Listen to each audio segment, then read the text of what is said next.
of the snow gods. Let's go. Let's go. Hokkaido.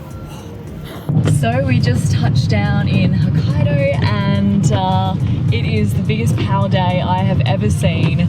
We couldn't land for a solid amount of time because there was so much snow on the runway and it was so icy. But we're here. We made it. We made it. We made it. And Peter is currently driving, so you're going to get a taste of Peter's driving skills in the snow, in thick pow. I'm getting a taste of it right now, and it's actually not bad. It's going to be called Snokio Drift. Snokio Drift, literally. It is a beautiful day. It's going to be bluebird tomorrow.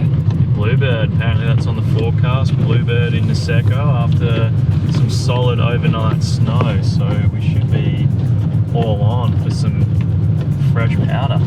Fresh powder, fresh skiing. Oh, there goes my GoPro again, because I didn't do it properly.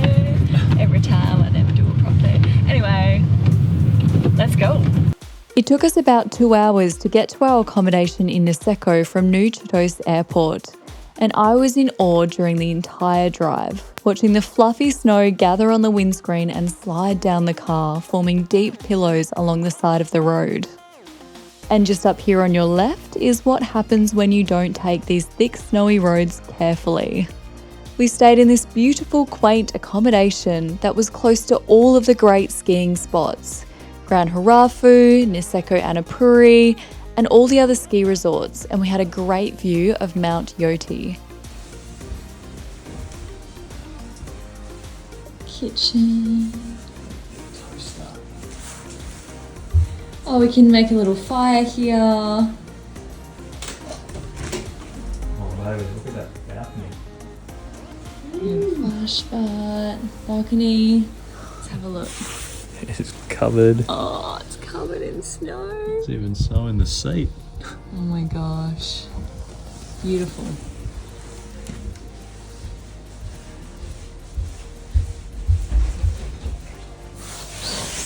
Your laundry area. It's so good. Oh.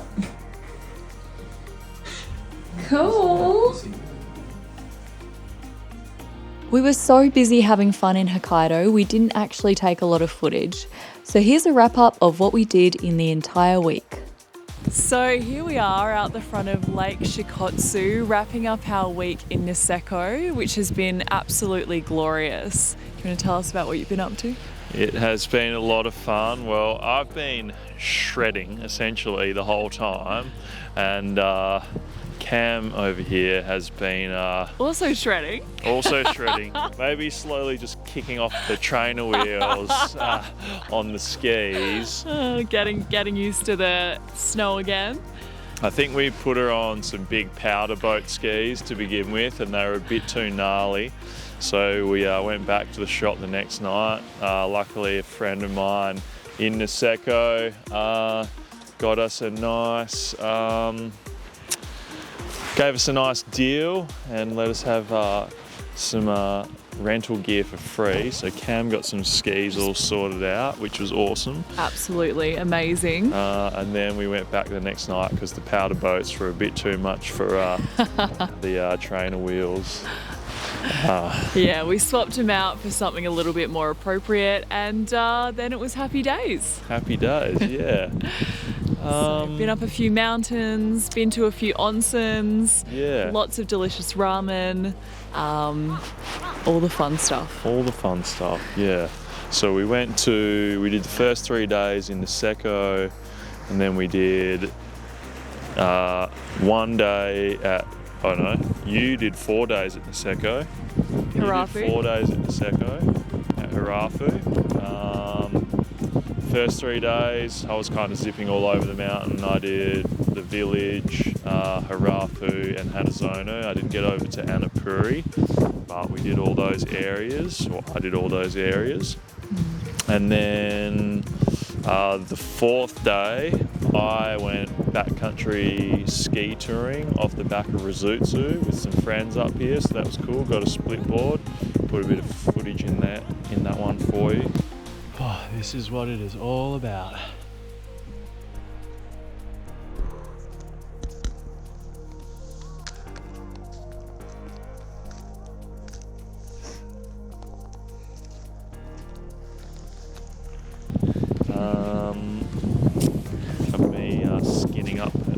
doing some ski touring, which is always good fun. You know what they say, earn your turns. And then the next day we went to Kororo. And then the evening we decided to drive down to Otaru after that, which was really cool. Checked out the water on the beach side and the snow. Yep, snow right on the coast, which is really amazing. It's really beautiful down there. Yeah, had some great sashimi, fatty tuna, my favourite. Slowly working out into the raw fish delicacies of Japan, but we'll get there. Maybe. One tiny piece of tuna at a time.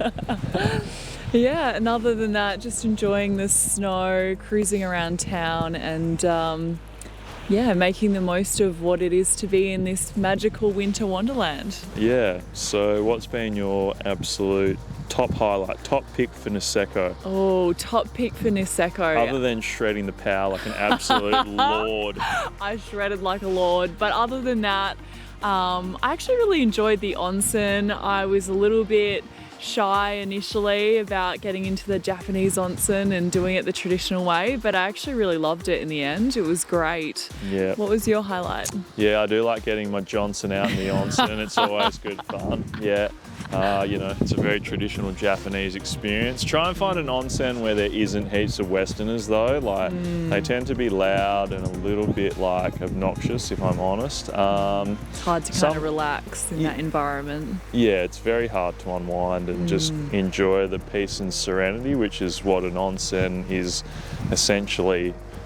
That's its essential purpose, is for you to be there to relax, and sort of unwind after a day skiing or whatever you're doing, and let your muscles relax in the hot baths and do your cold plunges, and get that real sort of holistic health kick that an onsen is. So try and find a real nice scenic one that not many Westerners go to. That is my hot tip. In Niseko, that's really hard because it is obviously peak tourist season, mid-Jan. Everyone is there from Europe, America, Australia, all over the place. Kiwis are there. I've spoken to almost everyone on the chairlift: Swiss, German, Kiwis, Canadians, Americans, Australians. A lot of Australians. But yeah, just try and find somewhere that's nice and relaxing. Other than that, we went to the Niseko distillery, which is really cool, worth checking out. You can do lots of tastings and cruise around there, so it's beautiful. We did try to go to an onsen, which is absolutely stunning. It's in amongst a forest, but that one you needed to book for and prepare for, so we'll give you some info about that if you want to check that out, because it does look beautiful. What was it? Moko no Shu. Yeah, that was really nice. You have to pre-book.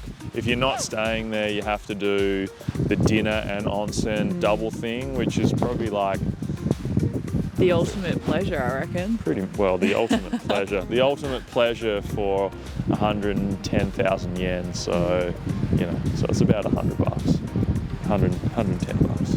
Yeah. Give or take. Highlight for you? Highlight for me was definitely the backcountry skiing day, touring up the mountain. Just me and 4 other guys. A friend of mine took me up there, so that was really quite awesome to go with them and sort of find our own, backcountry power stash and do some real quality Japanese powder turns.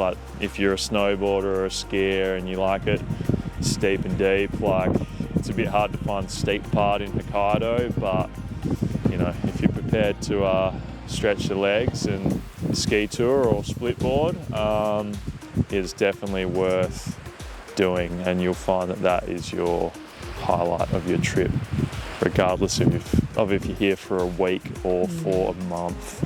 It is definitely the pinnacle. I think I can see some goats or sheep walking on the lake over there. See over there? There's sheep. Oh yeah, there is too. And there's a dude up to his Johnson in water, fishing in the lake. Oh my gosh. So if you've got real balls, you can also go lake fishing here and freeze your You might not have any when you come out, freeze but your bits off. we saw a fox along the road. Yeah, there's more down there as well. There's all sorts. Yeah. Yeah, This fox. place is an absolute wonderland. It's beautiful here.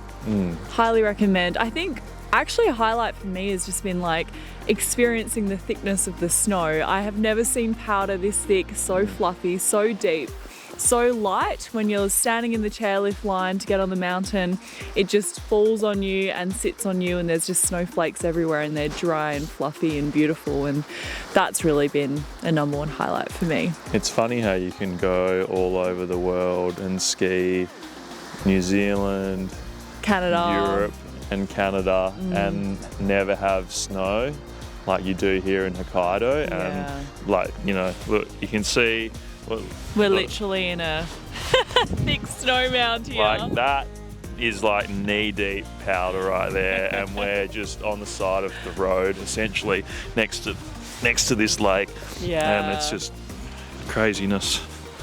So get amongst it, guys. Come to Niseko. It's truly beautiful, and the powder never disappoints. Never disappoints. Hokkaido, baby. This is where it's at. All right, well, from here at the Adventure Seeker YouTube channel, thanks for watching. If you like that, subscribe, comment, do whatever you want to do. Just enjoy it and keep finding adventure, guys, wherever you are in the world. Go chase it. We'll see you next time. Catch ya. If you like this video and you want to see more snowboarding, make sure you click on and check out our shorts of Peter shredding the pow in Japan.